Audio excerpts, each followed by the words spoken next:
We'll go first to John Antonic.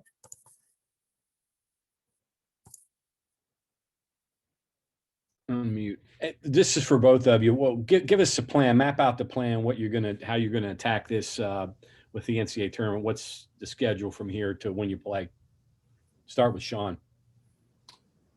Okay, yeah. Friday we're gonna get over there late Friday.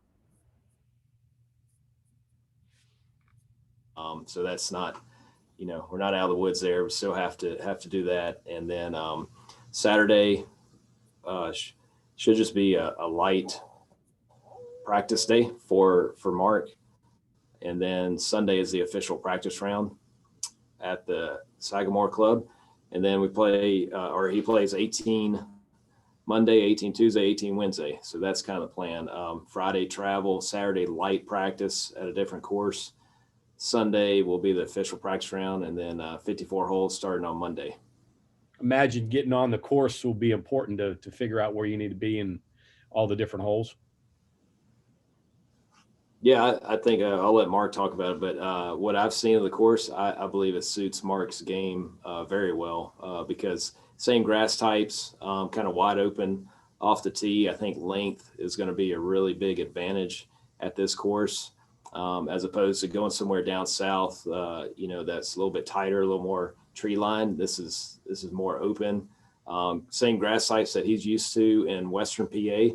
And he should feel right at home, but I'll let him talk a little bit about what he's looking forward to getting accomplished on Sunday. Yeah, Mark, what do you know about this course?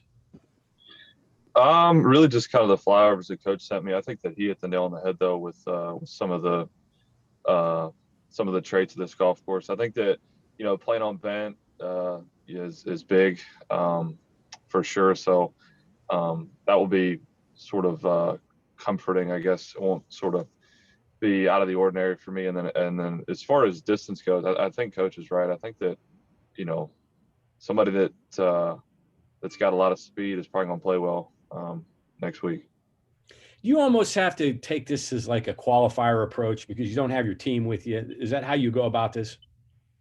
Yeah, it's going to be strange. I've never done anything kind of like this before. So yeah, I mean, I probably won't look at a leaderboard probably till the final day. It's going to be strange. I as far as where everybody's at and who's in and who's out, I mean, there's just going to be a lot of moving pieces this week. So for me, I mean, I think playing it like a qualifier, I think that would be pretty accurate. But really just going to go out and hopefully play pretty solid. That's really all I can do. We'll go next to Kevin Kinder.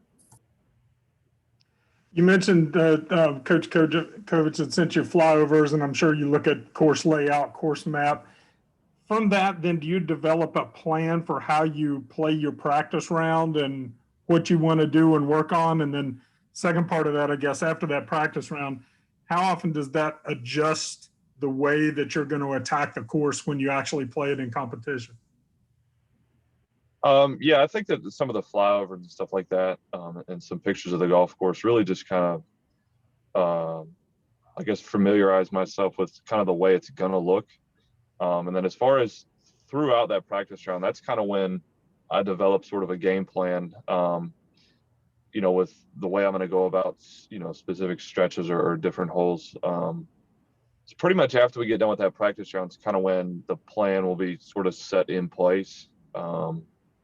But, I mean, the practice round, as far as trying to, get something accomplished out of it, really just getting comfortable with the way it looks and some of the different tee balls. That's really all it is. It's just really, for me, it's just kind of getting comfortable with the way it looks and the way it's going to play that week. That's really what serves a big purpose in those practice rounds. We'll go next to Joe Mercado. Sean, if it's a normal team event, I'm sure you're bouncing back and forth between your different guys and trying to offer advice as you can. When it's just one guy, do you want to be in Mark's ear the whole time? Do you want to give him a couple holes where you're obviously there, but maybe at a distance? How do you kind of go through the whole process? Whatever he needs. That may mean me getting him a Gatorade or me helping him read a putt. We'll talk about it Saturday and honestly, I'll spend most of the time with him on Sunday, just making sure he's comfortable, got a game plan, because that's really the most important day, getting a feel for the speed of the greens and, a line off the tee. But, once it starts on Monday, that's his time to go to work. That's when he's in his office. So, hey, if you want somebody to talk to and, think through some shots, I'll certainly be there. But if I just need to spectate, I can do that as well.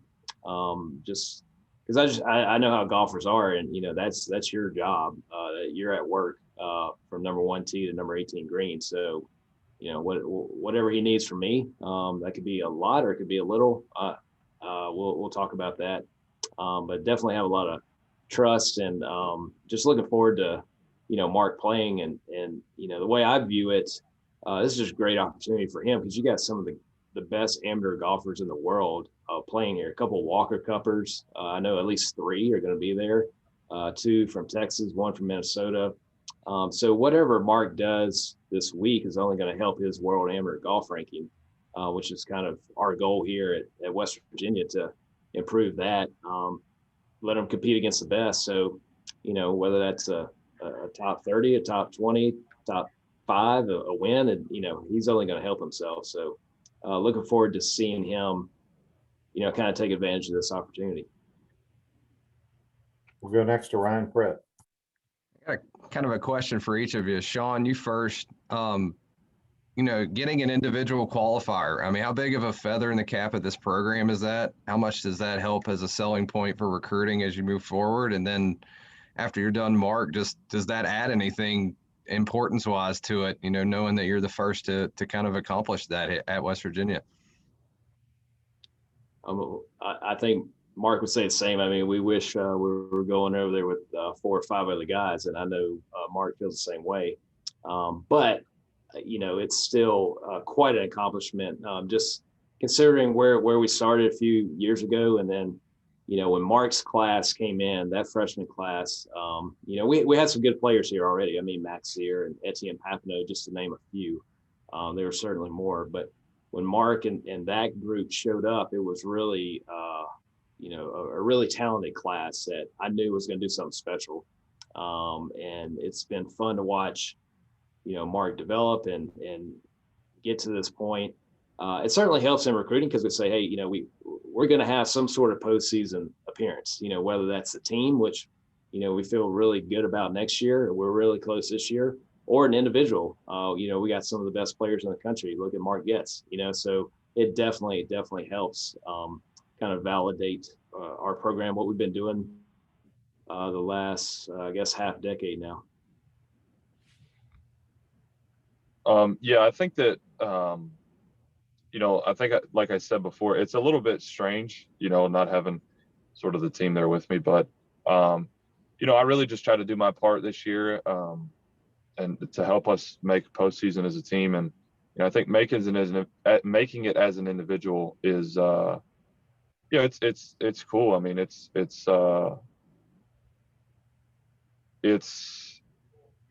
really just a good opportunity. I mean, that's probably the only kind of way that I could put it is, as a player, just another great opportunity to go ahead and play well, play on the big stage. So We'll go back to John. If there's no other questions, John, you'll have the last. Yeah, this is along the same lines of what Ryan asked about momentum. You guys had gotten so much momentum a couple years ago when you qualified, almost made it to nationals. Getting Mark there, getting in the tournament, and then getting into the summer when all your guys are out playing in different tournaments and so forth. Do you feel like you're getting the momentum or keeping the momentum with Mark qualifying and getting you into the summertime, Sean? Yeah, for sure. I think we started gaining momentum this spring, really. I mean, we started spring like 106 in the country. Now we're, right around 75. So we're just outside the bubble. So we're definitely getting better. And I felt like if we could have just, the season when they ended, we would have definitely played our way in. The guys were playing well. And so I think all the guys are excited about next year. And a big part of that is Mark and Logan that are fifth-year seniors. They don't have to come back, but they want to come back. And I think they have some unfinished business, and they want to.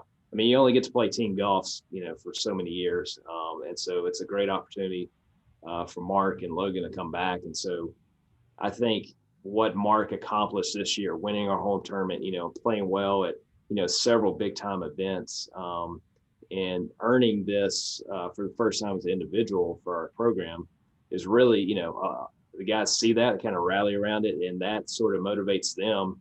To go out this summer and try to get better. And, they're thinking, man, if I could have done what Mark did, we'd still be playing, so I think it's motivating what Mark has accomplished.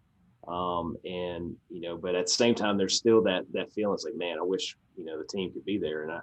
And so Mark, like he said, he just, hey, I'm doing my part, and wants to keep sort of setting that example and motivating his teammates. Curious, Sean, housekeeping here. How does an individual qualify for the NCAAs? What is the process to get in as an individual? Yeah, so there's 6 regional sites across the country. Mark's obviously at the one in Indiana. So at each site, the lowest individual score advances, but it's the lowest individual score not on a team advancing. So for example, Mark may have to finish first, or he could finish 10th. You just don't know. It depends on who is ahead of that individual. If they're on a team that's already going, then they sort of evaporate from the leaderboard, so to speak. And it's the lowest score from an individual not going to the national championship. So remember, they take the top 5 teams. So all those players sort of disappear off the leaderboard. But again, Mark mentioned earlier, so many moving parts, so many what ifs, and you literally don't know until the last putt for the last player at the regional what that could mean. Because as you saw what happened to us at Louisville, I mean, we almost played our way in, so that could have knocked another team out. And, so there's so many different moving parts. So you just got to keep your head down, play as good as you can, look at it as a great opportunity. And if you're the lowest scorer of a person not going, their team's not going, then you get to advance. And curious, Mark, with the NCAA, get me through your summertime until you get back to WVU in the fall for your last year. What's your plans? So I'll play a pretty full summer schedule. It'll be West Penn Am, West Penn Open, State Am, State Open, State Match Play, Sunny Hannah Amateur, Rice Planters Amateur, and then the USAM qualifier. It'll be a pretty busy summer. I'm looking forward to it a lot. I think some of the places that the state is playing this year are stadiums at Marion out in Philadelphia. So pretty much kind of go through that whole schedule, and then, when the summer begins to wrap up, can start getting ready to come back to school. So this kind of tees off a really competitive summer for you. Yeah, it's funny. I really look at like my year kind of as pretty much when I get home for summer break to the following late spring. So this is kind of, for me, it kind of kicks off the summer with a great event with a strong field. So I'm really looking forward to it. Are you playing your best golf right now, you feel like? Yeah, I think that the weather hasn't been great up here over the last week, so really just going to try to get my reps in for the next couple of days, and really just try to get prepared. I mean, that's really all I can do as far as how I'm playing. I'm still striking it well. The putter feels good in my hand, so really just try to get as prepared as I can. No big equipment changes, right? No big equipment changes. Not yet. As soon as I get back, actually, there's going to be a couple of changes. So looking forward to that for sure. Okay. You might open up a dissertation. Sorry. We heard that last time. Yeah, he's an expert on different things there. That's awesome. Yeah, talking about Mark's summer schedule, I'm trying to get him to caddy for me at Hannistown. Yeah, that's his home club. So I just signed up for the Tri-States Amateur up there at Hannistown. So maybe Mark can give me some pointers on that one. As long as he doesn't play. If he plays, I might as well WD. So. Yeah, I saw that little tweet you had about the wedge shot into the. I can't remember which green it was. Should have Texas wedged it. No, that was a scary shot. I want to take Mark over there and see if he can do it. That was a shot of my life, to be honest with you. Great. Thanks. All right, everyone. Thanks for calling in. Sean, Mark, safe travels this week and good luck next week. Thanks, everyone. Thank you. Thanks.